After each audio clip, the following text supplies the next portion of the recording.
Nigerians and gives more results and more details onto how the elections were conducted.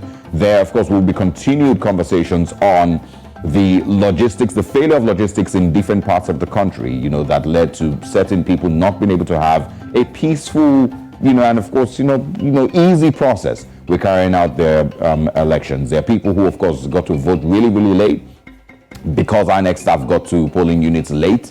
There are people who, of course, couldn't vote at all because maybe the Beavers machine failed, or certain people, we also saw reports of violence here and there in parts of Lagos State especially, and other parts of the country, where ballot boxes were snatched and were destroyed, and thugs were sent to polling units to cause mayhem, which of course then led to the loss of votes in that unit. There's many of these things that need to be spoken about, and the media, of course, is saying that the INEC chairman shouldn't ignore these things, and we shouldn't get to a place where we simply describe them as part of the experience with voting in Nigeria. No, it should not be. And each and every person, that of course is now a time to call on the police and the Independent National Electoral Commission to find ways to punish these individuals who, first of all, to apprehend, and then also to punish these individuals who stormed polling units to cause mayhem. They can be identified. They are not foreigners, they are Nigerians, and of course they should be identified and made to, or rather be punished for, of course, truncating the process in different parts of the country. We're also going to be speaking this morning with the Special Assistant Digital Media Strategy to the PDP's presidential candidate, Atiku Abubakar. His name is Demola Olanrewaju, who, of course, will be joining us today to share his views on some of these very, very important details surrounding the electoral process. Yesterday, on the Ballot Nigeria, some of the guests that we spoke to said that they believe that Nigeria should adopt a staggered electoral process. Yes, and that means that we shouldn't have elections run in just one day. We should have a process where we take it either state by state or region by region, or somehow, some way break it down into a week-long process or 2-week-long process, as long as it takes, to ensure that everybody is counted. Because if you look at what happened in Osun State and in Anambra State, INEC was given kudos for being able to carry out the elections peacefully and in a very, very seemingly good way. So why couldn't we adopt the same and carry out that same process nationwide? These are some of the things that we will be looking at as, of course, we expand the conversation. Now we have joining us Demola Olanrewaju, who is the digital media strategist to Atiku Abubakar, the PDP's candidate. He joins us now on election updates, election roundup, I beg your pardon. Demola, good morning. Thanks for joining us. I think you need to unmute your device. We can't hear you yet. Okay. All right. Good morning. It's my pleasure to be with you. Good morning. Thanks for joining us. Let's first of all get your take on the election so far. The whole process, the voting process, the reports of violence and fraud and whatnot, and of course the collation of results. What have you seen that you do not find interesting?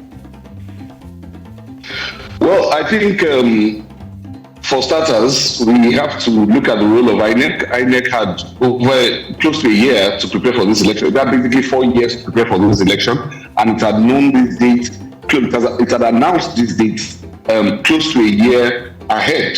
So INEC absolutely had no excuse for the lapses that we've been experiencing, and I'll come back to that. In terms of the security of voters, we also had lapses, mostly in Lagos. In terms of manipulations within the system, we've seen what's going on in what went down in Rivers State.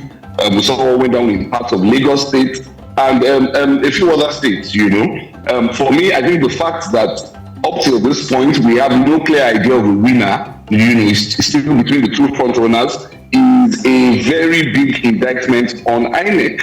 It's a very big indictment on INEC, and I say that because look, the Beavers were supposed to make the elections. The announcement of election results faster, the process of voting rather faster, while the IREB was supposed to make the announcement of votes faster. In Osun State, within 24 hours after voting, we had the results. In this instance, however, 36 states, INEC absolutely failed to manage the process of uploading the Form ECET results from across all states. INEC failed to manage that process very well. And the response for me is quite funny, because INEC says that they did not scale up their ability. I mean, look, this is a website. It's not a website anybody can randomly access, okay?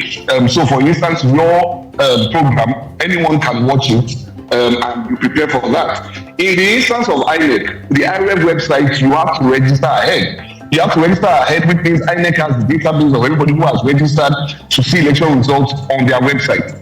So, if you have 2 million, then you prepare for 2 million, or you prepare for even 3 million. If you have 3 million, you prepare for 4 million. INEC knew the right number of people that had the login of the IREV website. Yet, INEC failed to give us election results in real time. And that lapse in uploading results is completely unacceptable, because that time lag gives politicians the opportunity to rig the elections, to manipulate the figures. And that's what we are seeing going on. We got elections on Saturday, Sunday we got no results, and here we are again. So for me, I think it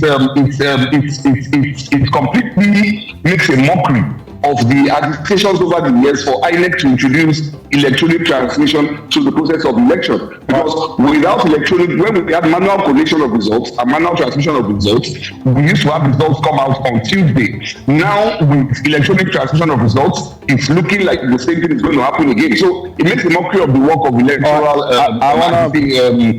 campaigners over the years. Demola, I want to ask something now. We're eventually going to talk about the parties themselves individually, or your party rather. But I want to ask, first of all, one of the people that I spoke with yesterday said that BVAS is a decent idea. It's a good idea. It was meant to help clean up the process. But you can see that Nigeria happened to BVAS.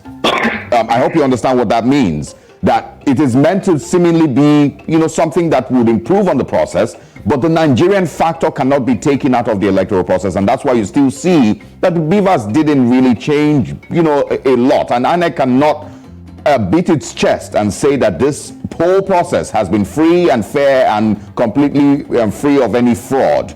So I want you to respond to that, and then also, how is it possible in any way for Mahmood Yakubu, the INEC chairman, to ensure that the resident electoral commissioners in different states across the country, is this in any way possible, that he ensures that his RECs across the country and of course the polling agents across the country are on their best behavior? Is there any possibility of this? You see, the two questions are related. When we say that Nigeria has happened to something, what we mean is that a Nigerian has tampered with something within the process.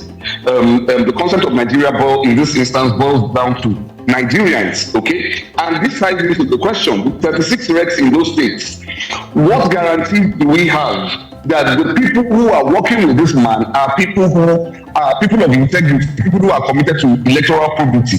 And it happens in two parts. Number one, the process of appointing these people into office was carried out by the ruling party.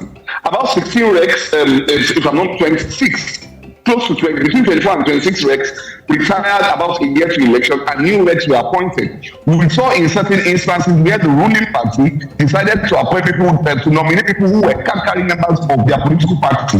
Non-card-carrying members. We saw that instance, one lady from Delta, who was the former SSA or aide to Mr. President, and she was appointed into the process. In such a situation, how do you expect that person not to tip the scale against the PDP or other political parties? That is number one. On the part of the INEC chairman himself, I would much prefer that the INEC chairman has shown a track record of commitment to fairness in the process. I mean, we simply do not hear enough from our INEC chairman in off-cycle election years or in years where you don't have elections. It's not enough for you to come out two weeks to election and be making pronunciations that the elections are going to be free and fair. No, you have to let everybody understand the process of democracy, and that when the votes of the people count, then those who have voted into office will deliver for the people, because they know that the only way they can come into office is by the votes of the people. But when those who come into office know that they can get into office by financial manipulation, when they know that they can get into office by party coordinating appointments, when they know they can get into office by shooting guns, then they will have financial recklessness, you will have more cronyism, and you will have more violence with the election. So the entire thing, when we say that Nigeria happened in the instance of this particular election, I think we have to focus on the people, because it's not you over there in the studio who is Nigeria happening to Beavers. No, it's not me over here with Nigeria happening to Beavers. It is the electoral players themselves, and we need to focus on that process and ensure that those who are elected across the state and the person who is the INEC chairman are people of probity and people committed to free and fair elections. Well, that might be a little hard, to pull off. And earlier, just before you came in, I was saying that's why it's important that we ensure that the electoral laws and, of course, the Criminal Justice Act in Nigeria comes into play to ensure that we punish, these individuals when found wanting. These calls for US to do visa bans to politicians and the likes would never be enough, to stop people from actually committing electoral fraud. Now let's go to your party now. Yesterday, Paul Ibe, who's the media advisor to your candidate, of course, did complain about some of these things. The failure to upload results into the INEC server and some of all of that. He's not the only one, obviously, who has had these complaints. But I want to hear it from your party's perspective. What are your thoughts at this time? And of course, the chances of eventually emerging victorious, seeing, of course, the way things are played out. We are still very optimistic with the results that we are seeing. We are very optimistic that the rest of the results that we announced will come in our favor, and that we will be able to win this election against the ruling party and effect the systemic change that Nigerians want.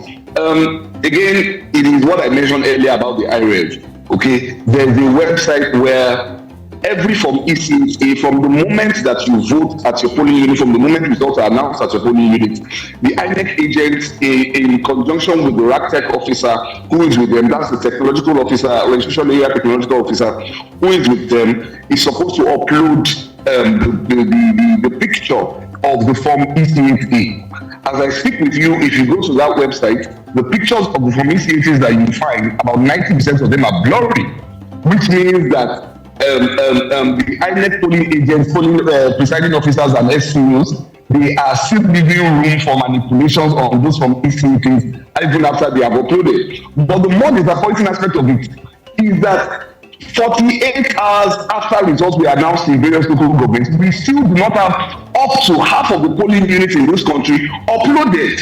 So for us, it's a disappointment. It gives room for rigging. Because the intent behind that section of the law that says electronic transmission of results should no longer be just manual, but it should be electronic, is that it shortens the time for politicians to come into the process and disrupt or upturn the will of the people. So what you have now is that by messing up this process, INEC has given room to politicians to disrupt the process, and we are unhappy about it, because we believe that the results that we are seeing coming out, particularly from Lagos State, coming out particularly from Rivers State, that those do not reflect the wishes of the people, the voters in those states. Okay, so we are not happy with that aspect of the election. We believe that if the results had been uploaded on time, we would win this election overwhelmingly with a wide margin. However, at this point, we are still very much confident that we will win the election. The margin might be slimmer than what we expected, but we envisage that we will win this election and that we will be declared winners in this election. But we are not happy. Like the statement of Mazi Paul Ibe, we are not happy at all with the fact that results were not uploaded in real time or in the time space that they are expected to be uploaded. All right, Demola Olanrewaju, thank you very much for your time this morning. Always interesting speaking with you. We will be bringing you in again as things develop, and if anything changes, of course, with the coalition process and with your party.